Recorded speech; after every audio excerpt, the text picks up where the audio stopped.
नमस्कार, Asian public TV में आपका स्वागत है। मैं हूं डॉक्टर शिशिर उपाध्याय। खबरों का सिलसिला शुरू करते हैं। बिहार की राजनीति भी किसी फिल्म की स्टोरी से कम नहीं है। टिकट के लिए यह नेता कुछ भी कर सकते हैं। बिहार के कुख्यात अशोक महतो ने लोकसभा टिकट के लिए शादी कर ली। अशोक पर इतने केस दर्ज हैं कि वो चुनाव नहीं लड़ सकते हैं। इसके तोड़ में उन्होंने अपने से 16 साल छोटी महिला से खरमास में ही शादी कर ली है। कहा यह जा रहा है कि उनको शादी के बाद साइड टिकट मिल सकता है, लेकिन बिहार में माफिया और जिस तरह से वहाँ के लोग राजनीति में उतरते हैं, उनका ये मानना है कि इससे हो सकता है कि उनको इसका फायदा मिल जाए। हम किसी को भी ना तो हम माफिया कहते हैं ना अपराधी कहते हैं, लेकिन राजनीति में इस तरह के लोगों का आना और वो अगर चुनाव जीतने के लिए इस तरह की अगर नाटक नौटंकी करते हैं तो शायद यह मजाक के पात्र नजर आते हैं। अगली खबर, लोकसभा चुनाव के मद्देनजर राजनांदगांव में ब्लॉक स्तरीय बूथ कांग्रेस कार्यकर्ता सम्मेलन का आयोजन हुआ। कार्यक्रम में छत्तीसगढ़ के पूर्व मुख्यमंत्री भूपेश बघेल भी मौजूद थे। उन्होंने चुनाव को लेकर कार्यकर्ताओं में जोश भरा। बता दें कि राजनांदगांव में दूसरे चरण में 26 अप्रैल को चुनाव है। झारखंड के मांडू विधानसभा से 3 बार के भाजपा विधायक जयप्रकाश पटेल ने भाजपा का दामन छोड़कर कांग्रेस का हाथ थाम लिया है। वे दिल्ली स्थित कांग्रेस मुख्यालय में पार्टी में शामिल हुए। इस दौरान कांग्रेस के प्रदेश अध्यक्ष राजेश ठाकुर, कांग्रेस विधायक दल के नेता आलमगीर आलम, पवन खेड़ा मौजूद थे। पार्टी कार्यालय में झारखंड प्रभारी गुलाम अहमद मीर ने जेपी पटेल को कांग्रेस की सदस्यता ग्रहण कराई।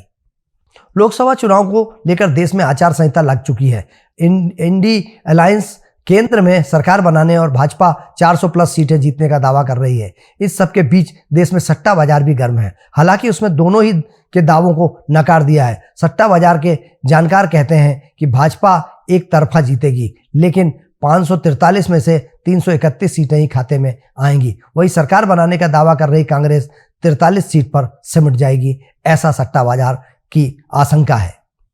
लोकसभा चुनाव का शंखनाद हो चुका है। देश में आचार संहिता लागू है। चुनाव आयोग पहले चरण के मतदान के लिए नोटिफिकेशन जारी कर चुका है। पहले चरण में 28 मार्च दिन गुरुवार तक नॉमिनेशन लिया जाएगा। प्रत्याशियों के दाखिल नामांकन पत्रों की जांच 30 मार्च तक होगी। वहीं लोकसभा चुनाव से अगर प्रत्याशी नाम वापस लेना चाहता है तो वह 2 अप्रैल मंगलवार तक का उसे वक्त दिया गया है। इसी हिसाब से सारे प्रतिनिधि अपने अपने नामांकन दाखिल कर रहे हैं।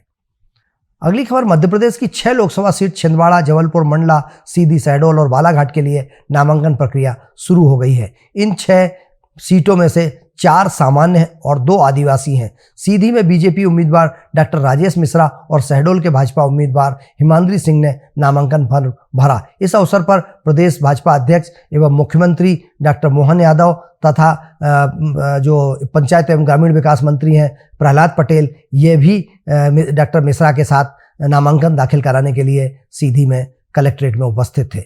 अगली खबर, जाप जन अधिकार सुप्रीमो पप्पू यादव की पार्टी का कांग्रेस में विलय हो गया है। दिल्ली में प्रेस कॉन्फ्रेंस में इसका ऐलान किया गया।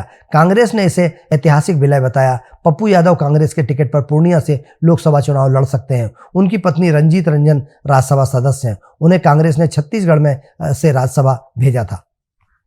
उदयपुर रिजर्व लोकसभा सीट के लिए अब तक मैदान में चुनावी दौरे भाजपा प्रत्याशी मुन्ना लाल रावत कर रहे हैं और अब कांग्रेस के ताराचंद मीणा भी कमान संभालेंगे। इस सीट पर 2 रिटायर्ड हुए अफसरों के बीच मुकाबला होने से सबकी नजर है। भाजपा की 2 मार्च को आई सूची में अतिरिक्त परिवहन आयुक्त मुन्ना लाल रावत को टिकट दिया गया था।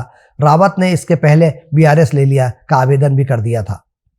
लोकसभा चुनाव का बिगुल बज गया है। वरुण गांधी को बीजेपी से टिकट दिए जाने पर सस्पेंस बरकरार है। इस बीच सपा अध्यक्ष अखिलेश यादव का बयान आया है। अखिलेश ने वरुण गांधी को सपा का टिकट दिए जाने का पर सवाल किया गया तो उन्होंने इशारों में पार्टी के दरवाजे खुले होने का साफ संकेत दिया। इसी तरह सपा छोड़कर नई पार्टी बनाने वाले स्वामी प्रसाद मौर्य को लेकर भी अखिलेश का रुख देखने को मिल रहा है।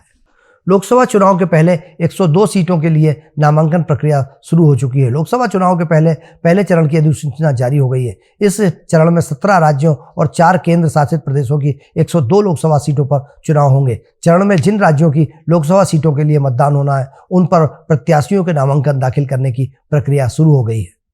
खबरों का सिलसिला जारी रहेगा। एशियन पब्लिक टीवी पर बने रहिए आप। मुझे दीजिए इजाजत। नमस्कार।